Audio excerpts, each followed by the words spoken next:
Hello, everybody, and welcome back to another episode of We Bought a Mic, a podcast about Bugonia, the latest film from Mr. Yorgos Lanthimos, starring Emma Stone, Jesse Plemons, and a couple other folks. Stabby, baby. Bit of a small cast. Welcome. My name's Ernest. My name is Hunter. And I'm Drew. And Hunter, do you want to tell the good folks watching on YouTube, what is this milky goo that we're drinking? Oh, we're drinking. It's sitting in a jar. So this is patented, so nobody take this. It's called Mobnog. It's Mobley eggnog. It's Mobnog. We actually have two different variations of Mobnog. I think that Ernest might have polished off the original Mobnog, which is more of a brandy base. It's very good. We have another nog that I'm about to partake in. It's a little experiment I've been doing. It's a brandy bourbon and cognac base one. So it's somehow stronger than the other Mobnog. And it's a sipper. YouTube audiences might notice that we have small glasses, and there is a reason for that. It's a special Christmas series of episodes. We're about to record a couple here. This one is just about Bugonia. We owed the audience this spoiler talk, but stick around for some additional catch up as we close out the year here. So let's just jump right in. We saw this movie. God, what, a month and a half ago? 2 months ago, yeah. I think I remember the day. It was a October 30th is when I have it logged on. It was an Enzian little get together that we did with the crew here. And I think this movie, I don't want to say it came and went because it did score a couple like Golden Globe nominations, and now that the sort of award season is upon us, it has been popping up, but it's not what Poor Things was. Mm-hmm. It's not this like juggernaut, but I also don't think it's like a Kinds of Kindness, which we got last year, which was nothing, like not a peep heard from any awards bodies or critics groups or anything. So this is somewhere in the middle.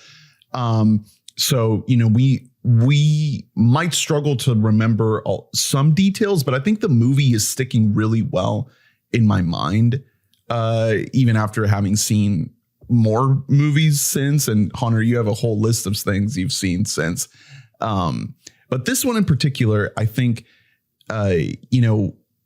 we got to talk about the ending. And I think that colors a lot about what we're going to have to say about it, is sort of this revelation that's coming at the end. But before we really dig into that, I'm curious just kind of overall what you guys made of this thing, and then we can dig into the reveal, so to speak. I really enjoyed this film. I think that this movie is kind of, I don't know. It's funny you say that it's sitting well. I think that it's like sitting kind of as is, like it hasn't really grown or lessened in my estimation since seeing it.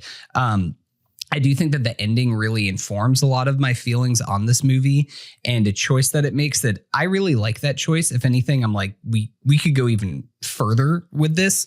But I like this a lot. I think that this movie has gotten some comps to The Menu from a couple years ago, a movie that I think is bad. And this movie is not bad, mostly because it has Yorgos at the helm, but it does have the same writer. Yeah, both written by Will Tracy, former Succession writer. Yeah.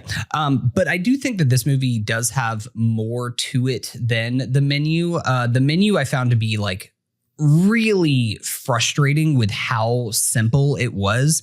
Bugonia it's very simple in the ideas that it is getting across, but it kind of all comes down to execution. And the reason why it works is because of this threesome that we have between Emma Stone, Jesse Plemons, and Aidan Delbis, who are all like incredible. Like it is one of the best, I want to say like smaller movies, not in scale necessarily, but as far as like extended cast goes that I've seen this year.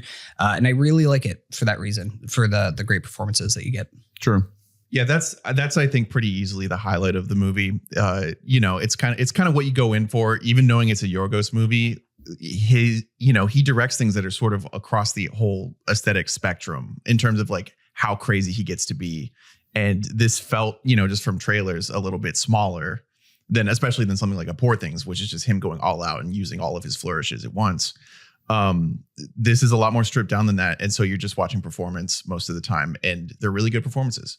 So I like the movie. I really don't love it. I don't think I like Will Tracy very much. I think as a guy.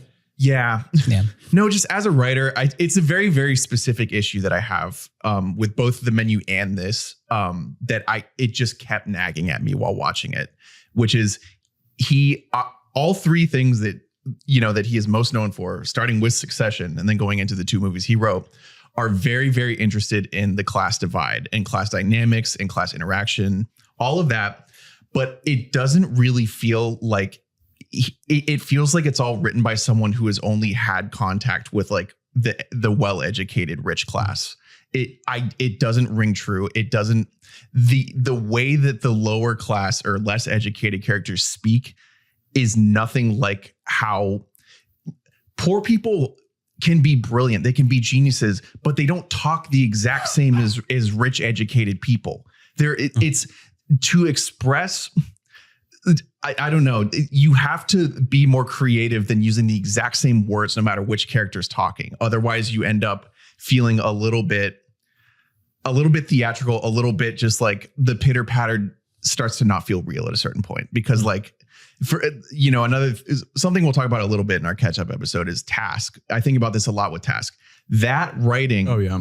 Is so good at much more natural, smart, like the way intelligence sounds isn't always big words. You know what I mean? It can be told through actions or emotions or reactions. It's not always just like, knowing a bunch of 5-syllable phrase like words. And I don't know. I don't think that Will Tracy has it feels like it's not written by someone with real world experiences in this lane. That's fair. I guess.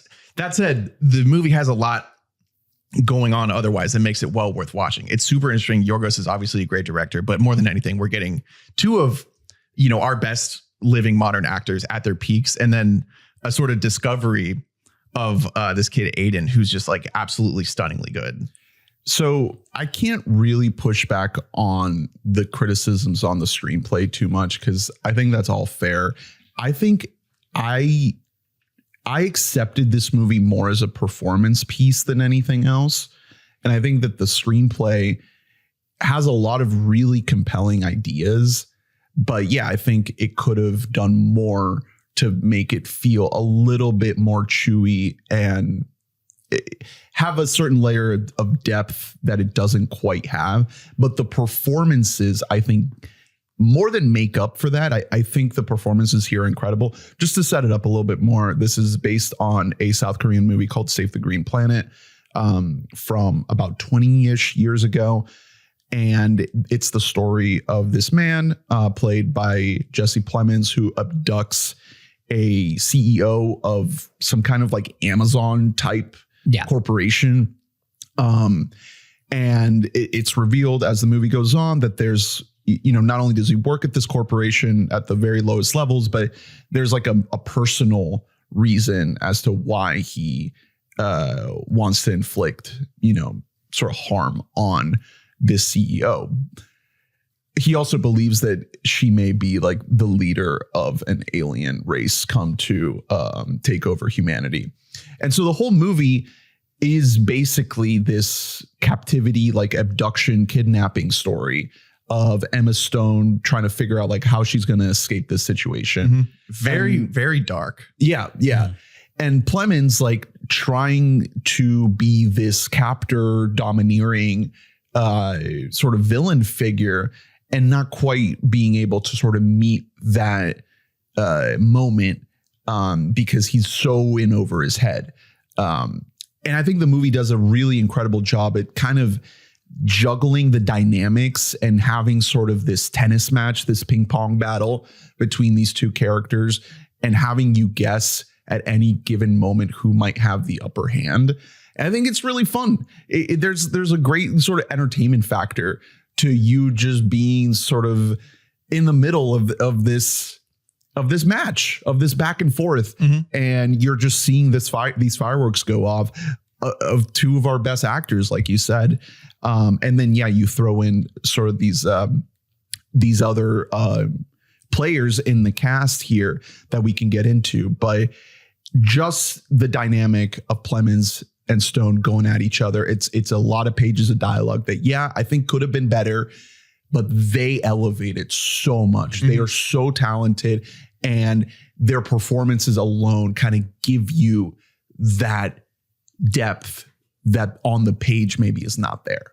Absolutely. I totally agree. I also want to give a shout, just the way this movie looks, obviously directed by Lanthimos, but cinematographer Robbie Ryan. I think the color, of this movie is gorgeous. Same guy who shot Poor Things, but even stuff like shot Poor Things, Favorite, Kinds of Kindness. So he's Benoit Yorgos' guy, but even things like Marriage Story, and a couple other of our boy. Hey, come on. That's a good looking movie. He shot like a few of the Bombacks, things like that. So he knows how to take advantage of color and of lighting in his movies. I think this movie looks like $1 million.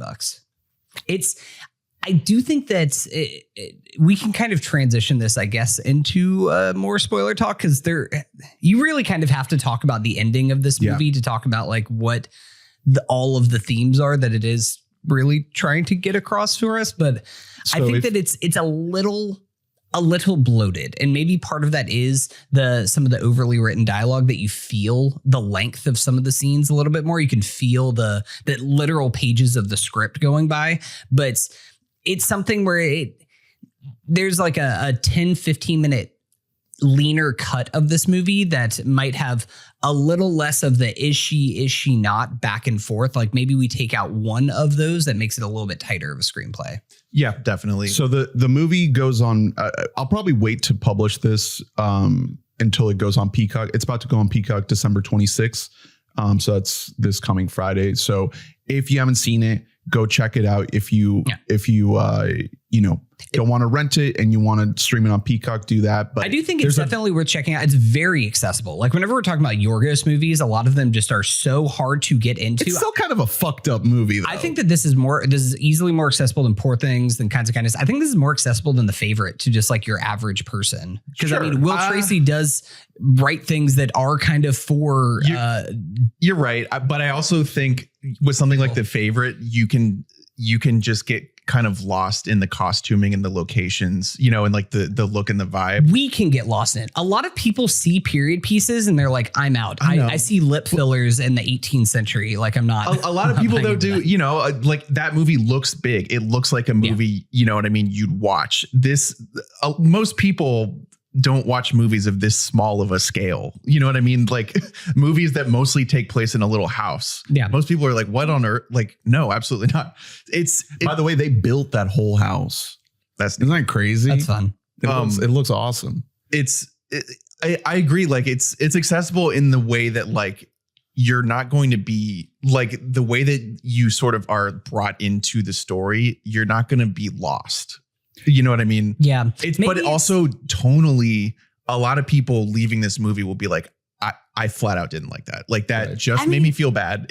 I guess maybe I'm projecting that because The Menu was such a huge smash hit whenever it came to streaming. And that movie is kind of like, it's classism for dumb guys. That was also, and that's not even a direct knock against. Well, that wasn't a Netflix movie. It was a Fox movie. But it was a hit on Netflix. Right. Yeah. Peacock, it's kind of more of an uphill battle. It's definitely different because that's like just a super accessible movie. It's in a sleek, fun location, and it has sort of this does have the premise, but like Harry one time on the pod friend of the pod, Harry called The Menu Facebook Reels his favorite movie. And it's so true. Like the one scene where she asks for a burger is just so like it draws you in immediately, even if you don't know the entire context.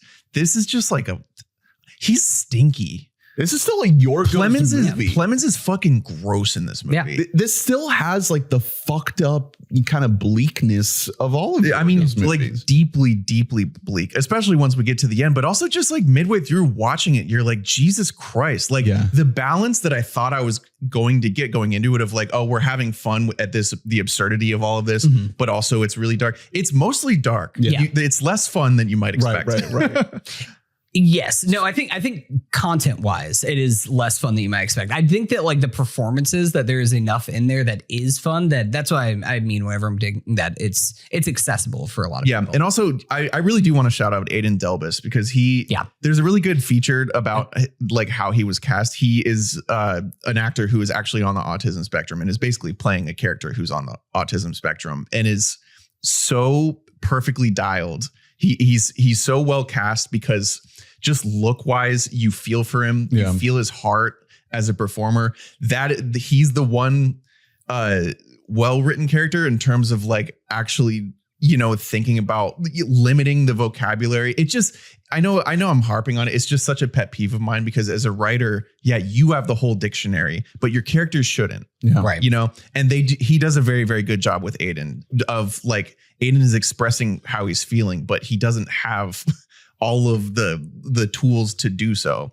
And you feel so hard for him. Yeah. Well, he's being manipulated by both Plemons and Stone. And I mean, we're talking about the bleakness of this movie. I mean, he's the one who, that's who you feel for. Like, you don't really feel for the other two as much as you feel for. Yeah. And just, I mean, it's probably beginning of the third act that the entire third act is just so unbelievably fucking dark. Yeah. It goes to levels that I don't even watching the movie, I don't think you'd expect. Let's talk about it. So final warning, if you haven't seen the movie, we're going to spoil it. But so one thing that I want to say, that kind of gets into it. So if you look at the crew, one of the main producers on this film, EP, is Ari Aster, who apparently also had some punching up of the script that he did.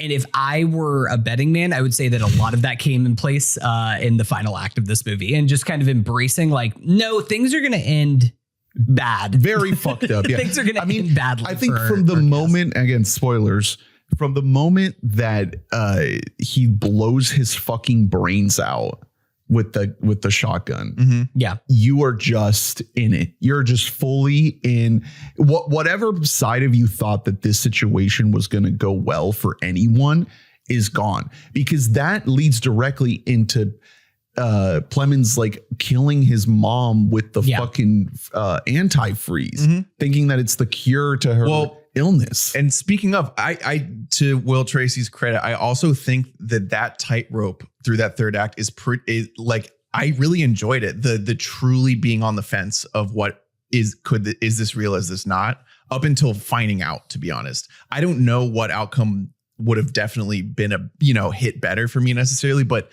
the good, like, 20 minutes, half hour or so, where you're like, okay, is Emma Stone just really smart, and she went in and read all of his papers to learn what he wants her to say as an alien so that she can get him out of there? Or is she just an alien? Yeah. and she actually needs him to go feed his grandma antifreeze or whatever, his mom. Such a crazy scene. It works, man. It works. Yeah. Like that shit. It's very harrowing. It's compelling. It keeps you in limbo. In the way that any great suspense does. By the way, shout out Alicia Silverstone, who plays the mom. You can't really tell it's her. Yeah, I really would have liked more, because I forgot that Alicia Silverstone was in this movie. That's Alicia. Yeah, dude. Silverstone. Yeah. She doesn't get like a big scene. No, she doesn't do shit. Yeah. She's just like laying there. But I think there was probably a version of this movie that did give her more, because there is a whole subplot here of a traumatic event. We see all this black and white stuff that's like flashback.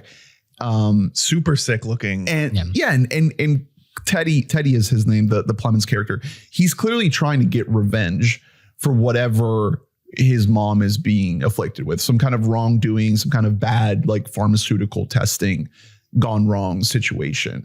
And you don't get a lot of detail here, but what you do get is Plemons playing this character carrying so much pain and suffering and just extensive trauma. And I think that as we get into this third act, it really starts to boil over, and everything that he's carrying, all the confidence that he was exuding throughout the first half of the movie is gone. The more that Emma Stone gets a sense of what's really going on here, he so instantly is like, God damn it. Yeah. She's like, fuck, she figured it out.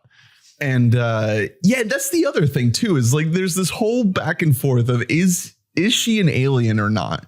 And as we get closer and closer to the end, down to the second that he dies, basically. Yeah. You are even after he dies. Yeah. You still are sort of in limbo. However, I felt personally that enough legwork had been done in the she's not an alien arena that it bothered me when she was. Almost. Oh, I am really glad that it went there. And I know that's something that's going to turn people on or off, but I think that it would have been lame for it to just stay as like ambiguous, like, ooh, it's up to the audience to decide. Like, I appreciated that it's just like, nah, she's a fucking alien. She's going back to her homeland and everyone's dying because you guys don't deserve this place anymore. If anything, I like almost wanted even more of that. Well, yeah, that was my coda. Honestly, that was absolutely my thought, is like, keep it going. Give me more of it or just make it not happen, because it's so quick at the very end there. And obviously I know that this movie has like a very limited budget, it felt like, because like